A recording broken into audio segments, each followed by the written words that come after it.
Welcome to the Modern Agora, our weekly forum for dissecting complex societal issues. Tonight, we delve into a profoundly contentious topic. Should prostitution be legalized and regulated? This is an issue that evokes strong emotions and involves intricate ethical, social, and personal considerations, making a straightforward consensus difficult to achieve. Arguing in favor of legalization and regulation is Dr. Ben Carter, a distinguished sociologist and public health expert. And presenting the arguments against, we have Ms. Sarah Jones, a dedicated social worker and prominent feminist activist. Our debate will begin with opening statements from each guest, followed by a moderated discussion where they can respond to each other's points, and we will conclude with closing statements. We aim for a respectful and enlightening exchange of views. Thank you, Elena. My position is clear. I advocate for the legalization and comprehensive regulation of prostitution for adults. This stance is not an endorsement of the sex trade itself, but rather a pragmatic recognition that prostitution exists and that its current illegal status causes far more harm than good, particularly to those involved in selling sex. My primary argument centers on harm reduction and safety. Prohibition has consistently failed to eradicate prostitution. Instead, it drives the industry deep underground. This clandestine environment significantly increases risks for sex workers. They face a heightened threat of violence, coercion, and exploitation from clients, pimps, and even corrupt law enforcement, often with no viable legal recourse because their work itself is criminalized. Thoughtful regulation, conversely, can establish essential safety standards, mandate regular health checks, and, crucially, provide sex workers with legal protections and labor rights, akin to those in other recognized professions.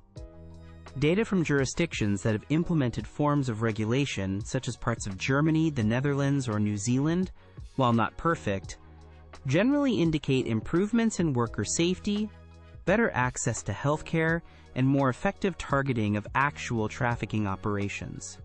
Secondly, there are significant public health and economic benefits to consider. Legalization allows for mandatory health screenings and education, which can substantially reduce the transmission rates of sexually transmitted infections, benefiting not only sex workers but the wider community. Furthermore, bringing the sex industry into the formal economy means it can be taxed. This revenue, which currently flows untracked to criminal elements, could be redirected to fund vital social programs, including support services for individuals who wish to exit prostitution or to bolster public health initiatives. It also diminishes the power and profits of organized crime syndicates that thrive in illicit markets. Regarding autonomy, I acknowledge that many individuals enter prostitution due to difficult circumstances, poverty, or lack of alternatives. However, for consenting adults who make this choice or find themselves in this situation, their agency should be respected, and our societal response should focus on making their circumstances as safe as possible through regulation, not further marginalization through criminalization. In conclusion, legalization and regulation offer a pragmatic, evidence-based approach to minimize demonstrable harms, improve public health outcomes, and manage an existing reality in a more responsible and humane manner. Thank you, Elena. I stand firmly against the legalization and regulation of prostitution, an industry I believe is rooted in exploitation and the commodification of human beings. To legalize prostitution is to normalize and legitimize a practice that inherently preys on vulnerability and reinforces dangerous power imbalances, predominantly affecting women and marginalized groups. My core argument is that prostitution is inherently exploitative. It transforms individuals, their bodies, and their sexuality into mere commodities to be bought and sold. This isn't a simple economic transaction. It's a practice deeply intertwined with gender inequality, poverty, and often a history of trauma and coercion. Legalization doesn't erase this exploitation. It merely sanctions it under the guise of law. We must scrutinize the immense power imbalances that exist between buyers, who often hold economic and social power, the individuals selling sex, who are frequently in positions of desperation, and the pimps and traffickers who profit from this vulnerability, even in supposedly regulated systems. Furthermore, I contend that legalization does not eliminate harm, but can, in fact, expand the sex trade and its associated harms. Evidence from some areas that have legalized or regulated prostitution suggests an increase in the overall size of the market. This increased demand can fuel human trafficking, as traffickers find it easier to operate and integrate their victims within a legalized framework, making it even more challenging to identify and rescue those who are not there by choice. Legalizing prostitution sends a damaging societal message that it is acceptable to buy sexual access to another person's body. This fundamentally undermines our efforts towards achieving genuine gender equality, respect, and human dignity for all. Regulation might create a veneer of safety, but the deep-rooted issues of coercion, psychological trauma, and systemic abuse often persist, hidden behind a facade of legitimacy. Instead of legitimizing exploitation, we should focus our resources on addressing the root causes that push individuals into prostitution: poverty, lack of education and employment opportunities, addiction, and systemic discrimination. We need robust social safety nets and accessible pathways out of the sex trade for those who desire them. Models like the Nordic model, which decriminalizes those who are prostituted, provides support services, and criminalizes the buyers and facilitators, offer a more ethical and effective approach to reducing demand and supporting vulnerable individuals. In conclusion, we must uphold the moral and ethical stance that an industry built upon such profound inequality and the high potential for abuse should not be endorsed or normalized by the state. Thank you both for your compelling opening statements. Dr. Carter, Ms. Jones has forcefully argued that prostitution is inherently exploitative. How can regulation truly protect individuals and ensure genuine consent in an industry characterized by such significant power imbalances and potential for coercion? That's a critical concern, Elena, and one I take very seriously. Ms. Jones is right to highlight the power imbalances that can exist. However, it's precisely the current illegal and unregulated status of prostitution that exacerbates these imbalances and leaves individuals exceptionally vulnerable, stripping them of any legal recourse or protection. Effective regulation is designed to empower workers, not entrench exploitation. This can be achieved by establishing clear labor rights, including fair working conditions, the right to refuse specific clients or acts without penalty, and access to unionization or worker advocacy groups. Furthermore, a clear legal framework allows us to more effectively distinguish between consensual adult sex work and criminal exploitation, such as human trafficking and the coercion of minors. This enables law enforcement to focus their resources on combating actual crimes rather than penalizing individuals engaged in consensual activities. We regulate many industries that carry inherent risks to worker safety: construction, mining, even healthcare, with the aim of mitigating those risks and ensuring worker protection. A similar approach can and should be applied here. Dr. Carter, while I appreciate the intention behind your arguments for regulation, I must maintain that regulation cannot fundamentally alter the inherently transactional and often coercive nature of prostitution. The choice to enter prostitution is, for a vast majority, an illusion shaped by desperation, a lack of viable alternatives, or direct coercion. To speak of labor rights in such a context can often feel like an attempt to sanitize an industry that thrives on vulnerability. Experience in some regulated systems has shown that exploitation and trafficking can persist, sometimes becoming even more insidious and harder to detect under the veneer of a legal industry. Pimps and traffickers are adept at manipulating legal loopholes. Moreover, the state should not be in the business of sanctioning or legitimizing an activity that a significant portion of society, myself included, views as a fundamental violation of human dignity and an obstacle to gender equality. It sends the wrong message about the value we place on human bodies and sexual autonomy when it's tied to commercial transaction. Ms. Jones, Dr. Carter, in his opening statement, also spoke of tangible public health benefits and potential tax revenue from a legalized and regulated industry.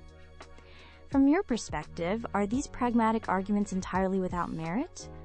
Or are the ethical concerns you've raised so profound that they simply surmount any potential practical advantages? Elena, the allure of pragmatic arguments like improved public health statistics or increased tax revenue is understandable, but in this specific context, I believe ethical considerations must remain paramount.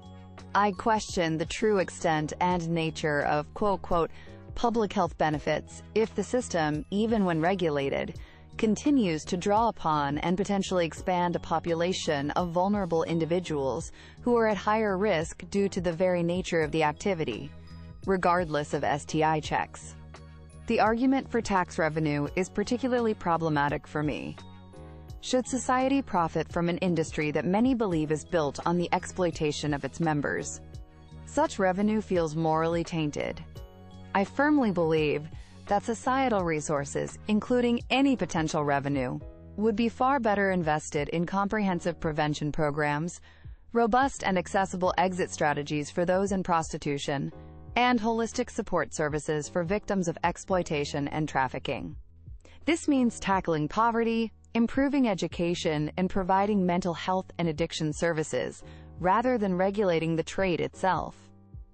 Ms. Jones, I respectfully disagree with the premise that ethical considerations and pragmatic solutions are mutually exclusive in this debate. In fact, I would argue that ignoring the ongoing reality of prostitution and allowing it to fester in the shadows, as it currently does, is ethically questionable due to the immense and demonstrable harms it perpetuates. The public health benefits are tangible and well documented where regulation is implemented effectively.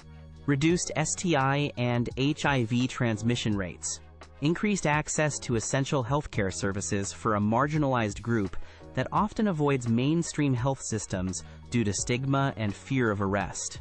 Regarding tax revenue, the point is not to, quote, profit from exploitation, but to reclaim resources that are currently enriching criminal organizations and redirect them. These funds can, and should, be earmarked specifically to finance the very support services, exit programs, and preventative measures that Ms. Jones rightly advocates for. It's about pragmatic harm reduction.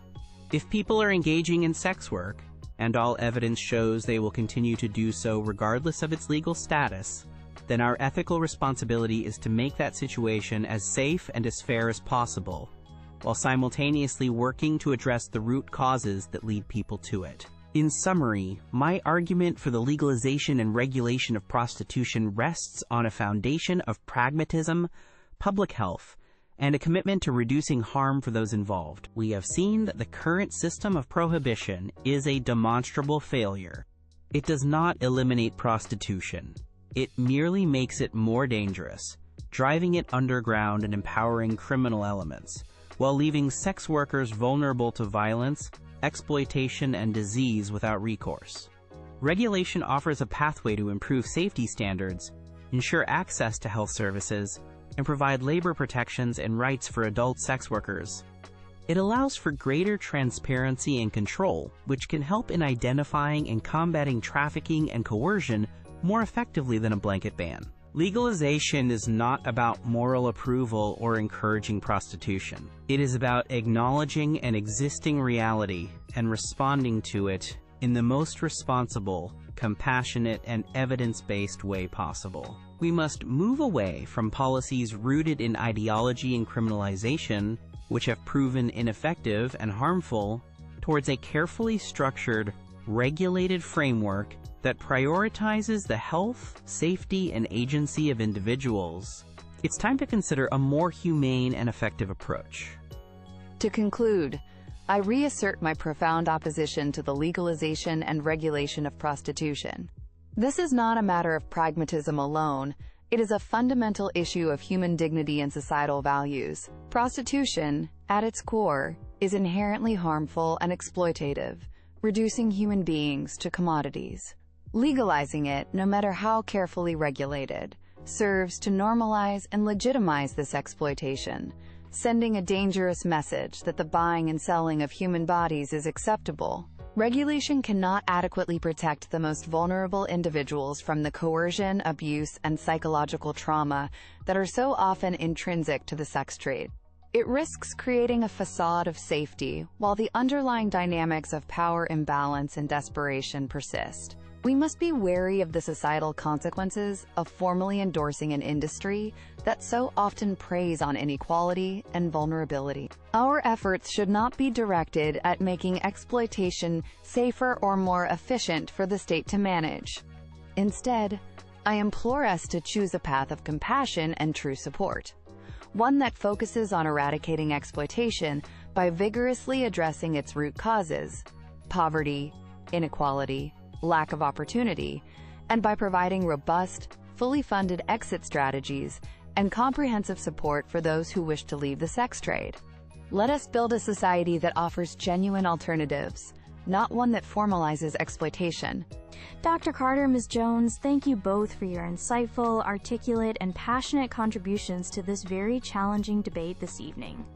It is abundantly clear that the question of whether to legalize and regulate prostitution is deeply multifaceted, touching upon complex ethical dilemmas, concerns for safety and public health, questions of individual rights and autonomy, and the broader societal impact. We've heard compelling arguments for a pragmatic harm reduction approach through regulation, countered by strong moral and ethical objections against legitimizing what is seen as inherent exploitation. There are no easy answers here, and the perspectives shared tonight highlight the profound divisions that exist. We hope this discussion has provided our viewers with a deeper understanding of the arguments involved and encourages further research and thoughtful reflection on this important issue. Thank you for joining us on The Modern Agora.